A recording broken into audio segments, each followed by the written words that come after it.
आज हम समझेंगे कोऑर्डिनेट के बारे में, जो कोऑर्डिनेट होता है वो एडवांस मैथ के लिए बहुत ही इम्पॉर्टेंट टॉपिक होता है। और ये जो कोऑर्डिनेट होता है इसमें क्वेश्चन ज़्यादा लेंदे नहीं आते, बहुत कंसेप्चुअल क्वेश्चन आते हैं। जैसे कि इसमें आते हैं क्वेश्चन एरिया से आते हैं, ट्रायंगल का एरिया निकालना होता है, ये किसी भी लाइन को दो बार भागों में बांटना होता है, किसी भी पार्टिकल का मिड पॉइंट निकालना होता है, किसी भी पार्टिकल का किसी भी जो दो बिंदु होते हैं उनके बीच की दूरी निकालनी होती है, फिर दो बिंदुओं की अंत विभाजन होती है, वाय विभाजन होती है, त्रिभुज का क्षेत्रफल निकालना, चतुर्भुज का क्षेत्रफल निकालना, पंचभुज का क्षेत्रफल निकालना, अंत केंद्र निकालना, परिकेंद्र निकालना, ये सब निकालना होता है। और ये जो टॉपिक होता है वो हमारे वनडे एग्जाम के लिए खासतौर जैसे कि एसएससी हुआ, रेलवे हुआ, रेलवे में एनटीपीसी हुआ, ग्रुप डी में ज़्यादा इंपॉर्टेंट नहीं होगा। ग्रुप डी में अगर क्वेश्चन पूछेगा तो इसका बहुत ही सबसे मतलब लोएस्ट टाइप क्वेश्चन पूछता है। लेकिन अगर एनटीपीसी के एग्जाम देने जाएंगे तो इसमें थोड़ा सा टफेस्ट क्वेश्चन पूछे, यानी थोड़ा सा उसमें इंक्रीज करते हैं, यानी कि जो उसकी क्वालिटी होती है थोड़ी सी मॉडरेट हो जाती है। ठीक, तो इस आज हम समझेंगे ये कोऑर्डिनेट होता क्या है, इसमें किस टाइप के क्वेश्चन पूछे जाते हैं। तो सबसे पहली बात ये होती है कि जो कोऑर्डिनेट बनता है इसको थोड़ा सा अगर हिंदी में डिफाइन करें, इसको हम लोग हिंदी में लिखें निर्देशांक ज्यामिति। क्या लिखते हैं हम लोग? निर्देशांक ज्यामिति।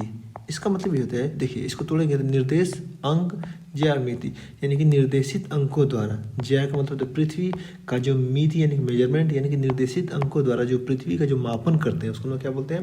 निर्देशांक ज्यामिति। यानी कि जो हमारी पूरी पृथ्वी बनी है वो भी एक प्रकार के वो भी दो प्रकार की लाइनों से मिलकर बनी होती है। जैसे कि कुछ क्षैतिज लाइनें होती है, कुछ ऊर्ध्वाधर लाइनें होती है, जो कि काल्पनिक लाइनें होती है।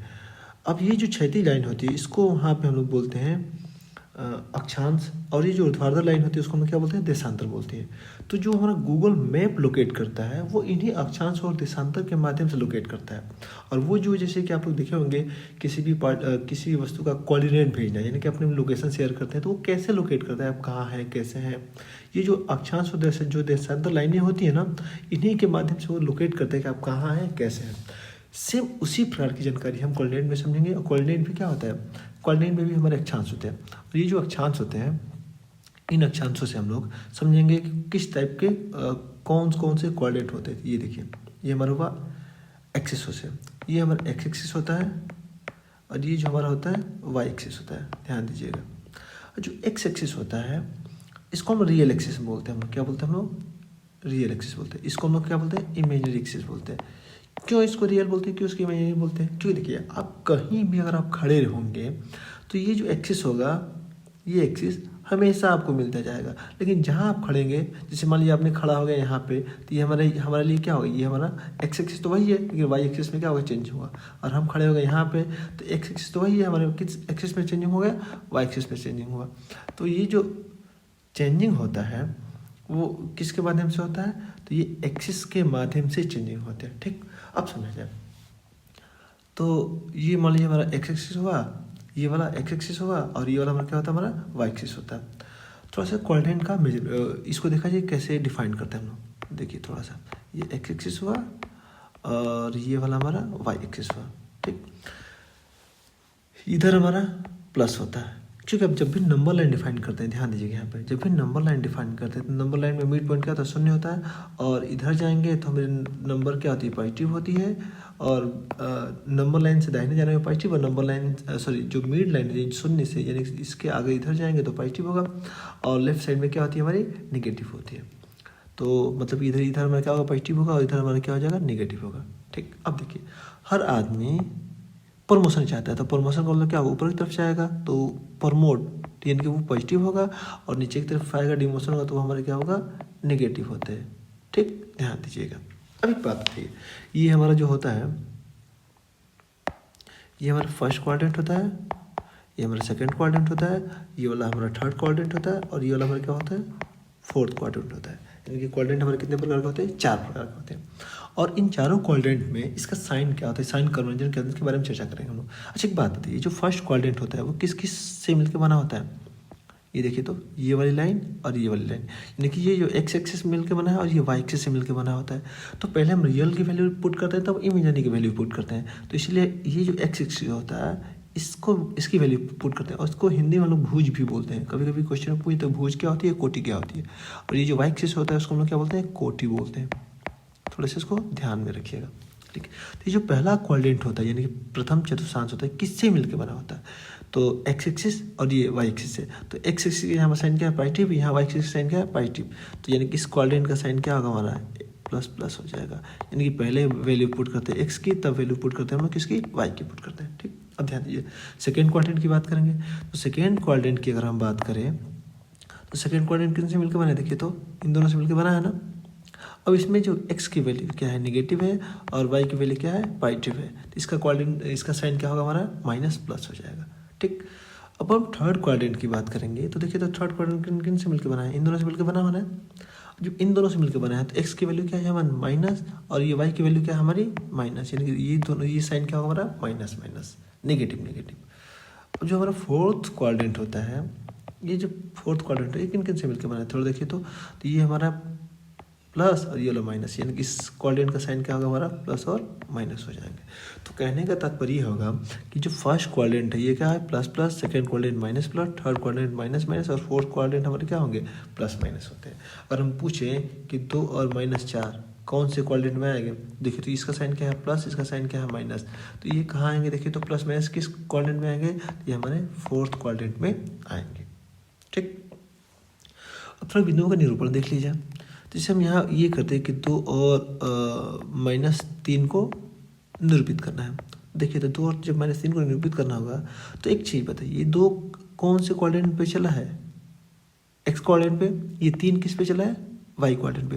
तो 2 का साइन क्या है, पॉजिटिव। तो 1 और 2 यानी कि ये जो लाइनें होती है 2 वाली लाइन हो, इसको हम लोग ऐसे खींच देंगे। ध्यान दीजिएगा, ये हमारा एक्स एक्सिस हुआ, ये हमारा वाई एक्सिस हुआ, ध्यान दीजिएगा, ठीक, खींच दिए। अभी 3 कहाँ चला है, वाई एक्सिस पे, वो नेगेटिव साइड में तो नीचे चला गया, 1 2 3, ध्यान दीजिए ये 3 चल दिया। तो ये कहाँ दोनों मिलकर काट रहे हैं, यहाँ काट रही थी, बिंदु हमारा कितना होगा, 2 और -3 हो जाएगा। क्लियर। हम बोल रहे हैं कि 2 और 0 को डिफाइन कर, ध्यान दीजिएगा।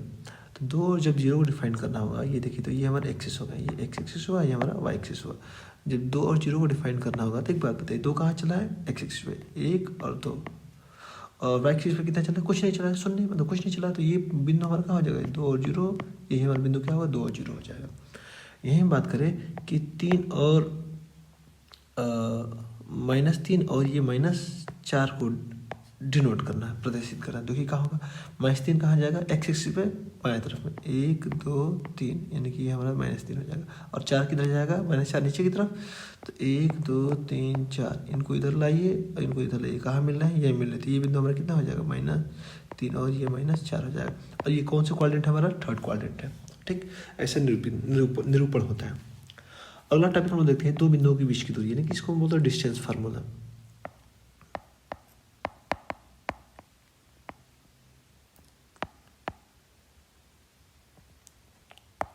यानी कि दूरी जो होती है हम लोग कैसे निकालते हैं, दो बिंदुओं के बीच की दूरी की। जैसे मान लो पहला बिंदु हमारा x1 हो गया और y1, और दूसरा बिंदु हमारा कितना हुआ, x2 y2। इन दोनों बिंदुओं के बीच की दूरी कैसे निकालते हैं हम। तो सबसे पहले यहाँ चीज़ देखिए, ये हमारा एक्सिस होता है, ध्यान दीजिएगा, ये हमारा क्या है, एक्सिस है, ठीक। ये हमारा पहला बिंदु मिल गया x1 y1, और दूसरा बिंदु हमारा मिल गया ये वाला x2 y2। ध्यान दीजिएगा, हमको क्या निकालना है, इन दोनों बिंदुओं के बीच की दूरी निकालना है, यानी कि इन दोनों बिंदुओं के बीच की हमको दूरी निकालना है। अच्छा अब एक बात बताइए, थोड़ा ध्यान दीजिएगा, यहाँ से लेके यहाँ तक के बीच की दूरी कितनी होगी, यहाँ से लेके यहाँ के बीच की दूरी x1 होगी ना, ठीक। अब ये देखिए, यहाँ से लेके ये वाली दूरी हमारी कितनी होगी, y1 होगी, ठीक। यहाँ से इसको लंब डाल देंगे, ध्यान दीजिएगा, लंब डाल देंगे। तो यहाँ से लेके पूरे एकदम यहाँ तक की दूरी हमारी x2 हो जाएगी, ठीक। और ये जो दूरी होगी हमारी y2 हो जाएगी। यहाँ से एक और लंब यहाँ डाल देंगे, ध्यान दीजिएगा। अब एक बात बताइए, हम पूछे कि ये जो है इसकी दूरी कितनी होगी। एक बात बताइए, ये जो पूरा यहाँ से लेके यहाँ तक x2 है, ये हमारा x1 है, तो ये वाली दूरी कितनी होगी हमारी, x2 - x1 हो जाएगी, ठीक। अब देखिए, ये जो पूरी दूरी y2 है, ये ध्यान दीजिए, ये पूरी दूरी हमारी क्या y2 है, और जब ये y1 होगा तो पैरेलल के हिसाब से ये भी हमारा क्या होगा, y1 हो जाएगा। तो ये वाली दूरी कितनी हो जाएगी, ये दूरी हमारी हो जाएगी, ये वाली जो दूरी हमारी हो जाएगी यहाँ से लेके यहाँ के बीच की दूरी y2 माइनस y1 हो जाएगा। ठीक, अब एक बात बताइए, जब ये दूरी x2 माइनस x1 हुआ तो ये समांतर थे, ये भी कितना हमारा x2 माइनस x1 हो जाएगा। ये हमारी दूरी कितनी मिल गई, y2 माइनस y1 मिल गई। ध्यान दीजिएगा, अब ये हमको बीच की दूरी निकालना है। तो ये एक समकोण त्रिभुज बना रहा है, ये समकोण त्रिभुज या 90 अंश का कोण है। तो डिस्टेंस फार्मूला के अनुसार समकोण त्रिभुज क्या कहता है, कर्ण का जो वर्ग होता है बराबर लंब का वर्ग और प्लस आधार का वर्ग, यानी कि जो अगर कर्ण का वर्ग इक्वल टू लंब का वर्ग प्लस आधार का वर्ग लिखे, या फिर ऐसे भी कर सकते हैं hypotenuse square equal to perpendicular square plus base square, ऐसे भी बोल सकते हैं। आपको जो समझ में आया वो लिख लीजिए। तो यहाँ हाइपोटेनस मानिए फिर कर्ण मानिए कितना डी है, तो ये लिखेंगे हम लोग सीधे, क्या लिखे हम लोग, डी का वर्ग बराबर कितना होगा, लंब की जगह कितना है देखें तो हमारा y2 माइनस y1 का वर्ग हो जाएगा, प्लस आधार की जगह कितना हमारा x2 माइनस x1 का वर्ग हो जाएगा। जब d की वैल्यू निकालेंगे तो रूट ओवर कितना होगा हमारे पास, y2 माइनस y1 का square plus x2 minus x1 का स्क्वायर होगा। ये हमारा क्या होगा, हमारा डिस्टेंस फार्मूला हो जाएगा। ठीक, डिस्टेंस फार्मूला क्या होगा, तो ये देखिए यहाँ पे क्या होता है, कोटियों का अंतर का वर्ग और माइनस भुजों का अंतर का वर्ग करने में। ठीक, आगे देखते हैं। अगर यहीं पे बोल दे कि अगर एक बिंदु मूल बिंदु से दूरी ज्ञात करनी होगी, एक बात बताइए, आप ही बताइए, जब यहाँ डी की वैल्यू निकल गई कितना होता है y2 माइनस y1 का स्क्वायर, और ये हमारा कितना होगा x2 माइनस x1 का स्क्वायर हो जाएगा। चाहे तो फार्मूला से भी निकाल सकते हैं। हम मानते हैं कि पहला मूल बिंदु का मतलब क्या, ओरिजिन पॉइंट 0 0 होगा। मूल बिंदु से हम बोले कि 3 और 4 बिंदु के बीच की दूरी ज्ञात करनी है। क्या निकालना, दूरी ज्ञात करनी है। इसको चाहे तो अगर मूल बिंदु दे तो हम लोग नॉर्मली ज्ञात कर सकते। देखिए थोड़ा सा देखिए, 21 हो गया, ये हमारा क्या मूल बिंदु 0 0 मिल गया। ध्यान दीजिएगा, ये हमारा मान लीजिए बिंदु फर्स्ट क्वाड्रेंट में होगा, 3 और 4 होगा, तो ये हमारा कितना होगा 3 होगा और 4 बिंदु होगा। 3 का मतलब x एक्सिस पर चली गई दूरी कितनी होगी 3 होगी, और y एक्सिस पर चली गई दूरी कितनी होगी 4 होगी। तो ये हमारा 4 होगा, ये हमारा 3 होगा। तो पाइथागोरस थ्योरम क्या कहते हैं कि लंब का वर्ग और आधार का वर्ग कितना होगा, 4 को 16 और 3 3 9, 16 9 25, 25 का वर्गमूल कितना होगा हमारा 5 होगा। तो डिस्टेंस फार्मूला के हिसाब से बीच की दूरी कितनी निकल जाएगी 5 निकल जाएगी। लेकिन अगर डिस्टेंस फार्मूला यूज किया जाए, थोड़ा देखा जाए उससे कैसे निकलता है, डी बराबर x2 यानी कि 4 माइनस y2 माइनस 5 4 माइनस 0 यानी कि 4 का वर्ग plus 3 minus 0 x2 minus x1 है, तो ये कितना होगा 3 का वर्ग हो जाएगा। 4 को 16 9 कितना होगा 25, यानी कि डी का मान कितना होगा करने में 25, तो बराबर हमारा कितना निकल जाएगा 5 निकल जाएगा। तो अगर मूल बिंदु दे, एक बिंदु दे तो कुछ नहीं करना होता है, सीधे मूल बिंदु बोल दे तो सीधे क्वाड्रेंटों के वर्गों का योग ज्ञात कर लीजिए, वही हमारा क्या होगा डिस्टेंस फार्मूला से उसकी दूरी निकल जाएगी। आगे मध्य बिंदु निकालना, पहले अंत विभाजन देख लीजिए फिर तब मध्य बिंदु देखा जाएगा। अंत पहले विभाजन जो होता है, विभाजन दो टाइप होता है, एक अंत विभाजन होता है, दूसरा क्या होता है ना वाय विभाजन होता है। तो जो अंत विभाजन होता है वो कैसे होता है थोड़ा देखा जाए। तो अंत विभाजन ये हुआ हमारा वाय विभाजन हुआ। तो अंत विभाजन क्या होता है, तो जब अगर जैसे कि मान लीजिए ये हमारा 2 बिंदु हुआ, ध्यान दीजिएगा ये हमारा 2 बिंदु हुआ, ये पहला बिंदु हमारा कितना x1 y1, दूसरा बिंदु हमारा कितना हुआ x2 y2। एक छोटी सी बात मान लें, थोड़ा इसको समझिएगा। मान लीजिए हम ये मानते इसके बीच की दूरी कितनी है 10 सेंटीमीटर है मान लीजिए। हम इसको कहें कि 5 सेंटीमीटर से तोड़ना है तो आप इसको तोड़ सकते हैं, लेकिन हम यही कहें कि इसको 20 सेंटीमीटर से तोड़ना है तो इसको तोड़ना पॉसिबल होगा नहीं होगा, उसको सिर्फ इमेजिन करना होगा। और जितने भी इसमें जो भी इमेजिन आते हैं उसकी साइन क्या होगी नेगेटिव होगी, और जो रियल होते हैं उनकी साइन क्या होगी पॉजिटिव होगी। यानी कि अंत विभाजन रियल होता है, वाय विभाजन क्या होता है वो उसको मान लिया जाता है। ठीक, अब देखिए क्या होता है, तो थोड़ा सा इसको समझा जाए। जैसे हम ये मान लें कि 2 बिंदु हो गए हमारे, ये पहला बिंदु हमारा x1 y1, दूसरा बिंदु हमारा हुआ x2 y2। अब ये जो दोनों बिंदु हैं, ये कोई बिंदु है जो विभाजित करे, इसको हम x मान लें, इसको y मान लेते हैं। ठीक, इसका जो अनुपात है वो हमारा m1 रेशियो m2 के अनुपात में इसको विभाजित करता है। तो कहने का मतलब ये होगा कि इस x की वैल्यू कितनी होगी, तो जो फार्मूला ये कहता है x बराबर इधर वाले का गुणांक इधर वाले के साथ होता है, और जो इधर वाले का गुणांक होता है वो इधर वाले के साथ होता है। ध्यान दीजिएगा, तो कितना होगा देखिए, तो m1 x2 फार्मूला में क्या होगा m1 x2 plus m2 x1 x1 बटा में अनुपातों का योग यानी कि m1 प्लस m2 हो जाएगा। सिमिलरली अगर y की वैल्यू निकाल जाए तो कितना होगा हमारा m1 y2 और प्लस m2 y1 और बटा में कितना होगा हमारे पास m1 प्लस m2 हो जाएगा। तो ये हमारे कोऑर्डिनेट हो जाएंगे, यानी कोऑर्डिनेट यानी कि बिंदु हमारा कितना होगा, x की वैल्यू ये होगी और y की वैल्यू हमारी ये हो जाएगी। अगर इसी को बोल दें ये हमारे दो बिंदु हुआ, हमारा कैसे बिंदु x1 y1 हुआ, अगला बिंदु हमारा कितना हुआ x2 y2 हुआ। ये कोई बिंदु है यानी कि x और y हुआ। इस बिंदु को m और n की यानी कि ये पूरा अनुपात m होगा और ये जो m1 होगा ये पूरा अनुपात कितना हुआ m2 हुआ, विभाजन करता है। तो इसका गुणांक इधर हो जाएगा और इसका गुणांक इधर हो जाएगा और फॉर्मूले में नेगेटिव आता है। तो यहाँ से x की वैल्यू कितनी निकल जाएगी m1 x2 minus m2 x1 बटा में m1 माइनस m2।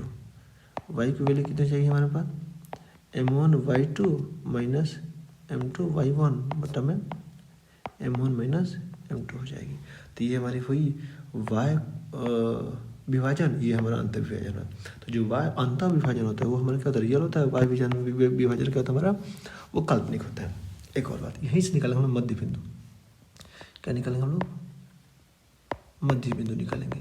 अच्छा एक बात बताइए, किसी भी पार्टिकल का अगर मध्य बिंदु निकालना हो, मध्य बिंदु, तो उस कंडीशंस में ये होते हैं कि जो दोनों अनुपात आपस में क्या होंगे, बराबर होंगे।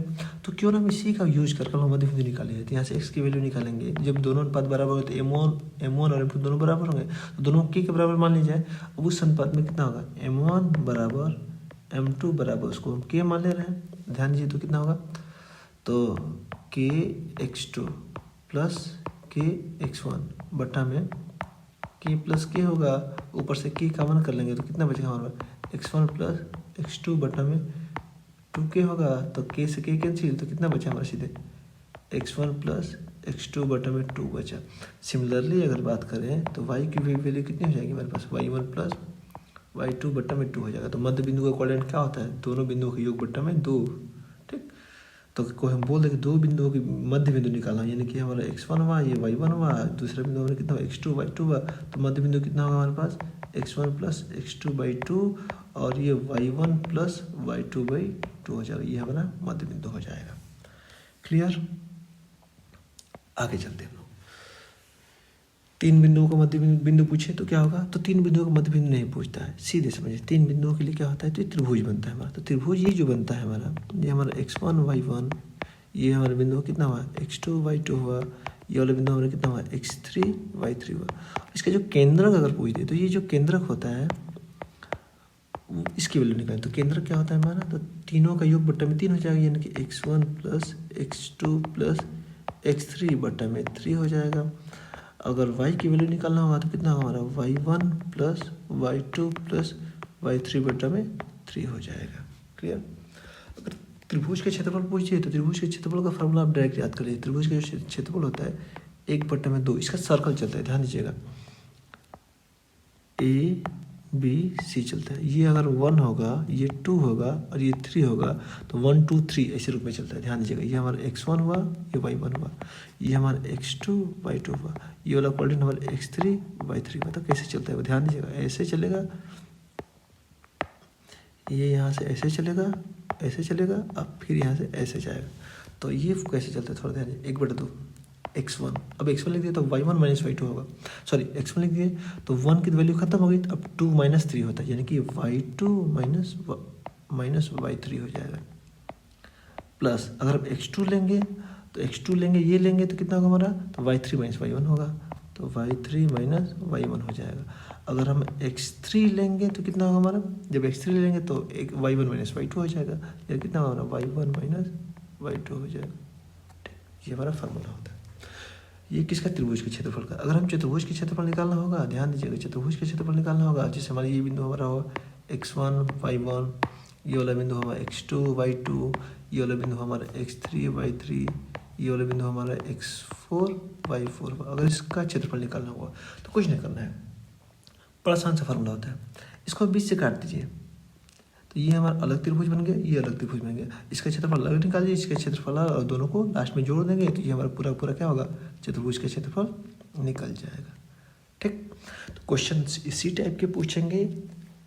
क्वेश्चन कल हम जो अगला टॉपिक होगा, अगले टॉपिक में हम ये जानेंगे कि त्रिभुज का जो अंत केंद्र क्या होता है, लंबिक केंद्र क्या होता है, ठीक, इन सब के बारे में जानेंगे। और क्वेश्चन किस टाइप के पूछे जाते हैं इसके बारे में हम लोग चर्चा करेंगे। धन्यवाद।